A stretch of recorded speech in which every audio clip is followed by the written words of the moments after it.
सीतामढ़ी में लड़की के साथ कथित बलात्कार और मुजफ्फरनगर में नाबालिग लड़की की हत्या और बलात्कार को लेकर तेजस्वी यादव ने बिहार सरकार पर जोरदार हमला बोला। उन्होंने कहा कि बिहार में एक भी ऐसा जिला नहीं है जहां इस तरह की घटनाएं नहीं हो रही हों। बिहार में कानून व्यवस्था पूरी तरह से ध्वस्त हो चुकी है। बेगुनाहों को जेलों में पुलिस द्वारा पीटा जा रहा है। मुख्यमंत्री और उप मुख्यमंत्री को केवल सत्ता की परवाह है। बिहार के सीएम को बिहार के लोगों की परवाह नहीं है। राज्य में अपराध बढ़ रहे हैं। जम्मू कश्मीर में एक बार फिर कश्मीरी पंडितों का मुद्दा उठने लगा है। इसे लेकर पीडीपी प्रमुख महबूबा मुफ्ती की प्रतिक्रिया सामने आई है। उन्होंने कहा कि जब तक कश्मीरी पंडितों की सुरक्षित वापसी नहीं हो जाती, तब तक जम्मू कश्मीर में शांति स्थापित होना असंभव है। कश्मीरी पंडित इस शुभ अवसर पर आए हैं और हम उनका स्वागत करने आए हैं।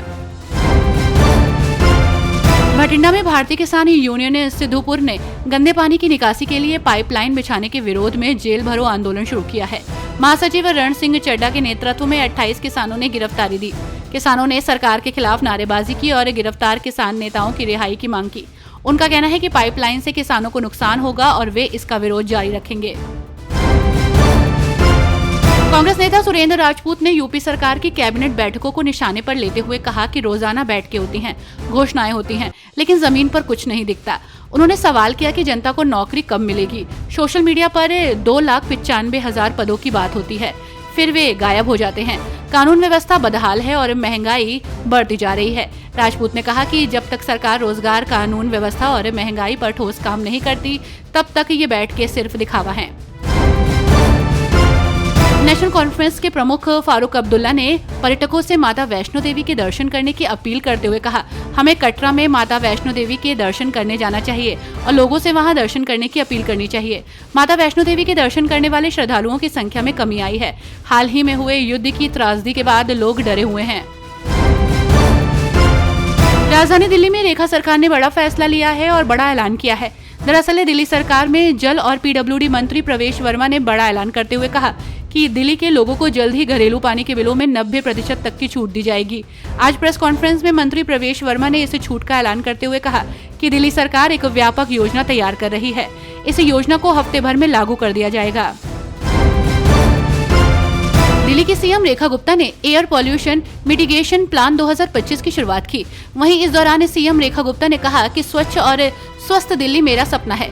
सीएम ने कहा कि दिल्ली में वायु प्रदूषण के लिहाज से सबसे ज्यादा संवेदनशील 13 इलाकों में मिस स्पेयर लगाए जाएंगे। इसके साथ ही उन्होंने बताया कि मेट्रो स्टेशन पर 2300 ई ऑटो तैनात किए जाएंगे। भ्रष्टाचार पर लगाम लगाने के लिए पीयूसीसी केंद्रों पर हर 6 महीने में ऑडिट किया जाएगा।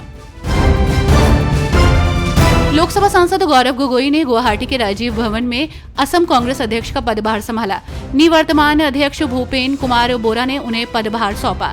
गौरव गोगोई ने एक बयान में कहा, हमें उम्मीद है कि असम में कांग्रेस के नेतृत्व वाली सरकार बनेगी। उन्होंने आगे जोर देकर कहा कि उनकी पार्टी राज्य के लोगों के बीच अधिक समर्थन हासिल कर रही है और आने वाले दिनों में और मजबूत होगी। इन दिनों देश में सिंदूर को लेकर सियासत जारी है। इसे लेकर नेताओं की प्रतिक्रिया आ रही है। इस बीच पंजाब के मुख्यमंत्री भगवंत मान की प्रतिक्रिया आई। मान ने एक संवाददाता सम्मेलन को संबोधित करते हुए उन रिपोर्ट्स का हवाला दिया जिसमें कहा गया था कि भाजपा घर घर जाकर सिंदूर बांटेगी। उन्होंने कहा कि क्या आप मोदी के नाम पर सिंदूर लगाएंगे? क्या ये एक राष्ट्र एक पति योजना है? इसे लेकर अब भाजपा हमलावर है। बकरीद आने से पहले ही सियासी गलियारों में जमकर चर्चा हो रही है। वहीं इसी बीच समाजवादी पार्टी के नेता एसटी हसन ने बकरीद को लेकर उठे कुछ सवालों पर प्रतिक्रिया देते हुए कहा कि हम बकरीद पर ना तो पटाखे फोड़ रहे हैं और ना ही किसी प्रकार की गंदगी फैला रहे हैं। हम लोग जो जानवर की कुर्बानी देते हैं वो एक परंपरा है और 4 से 5 हजार साल पुरानी है। अब इस पूरे मुद्दे को एक तमाशा बना दिया गया है। कोई कहता है कि कागज का बकरा बनाओ उसे काटो या आटे का बकरा बनाओ उसे काटो। ये सब क्या है?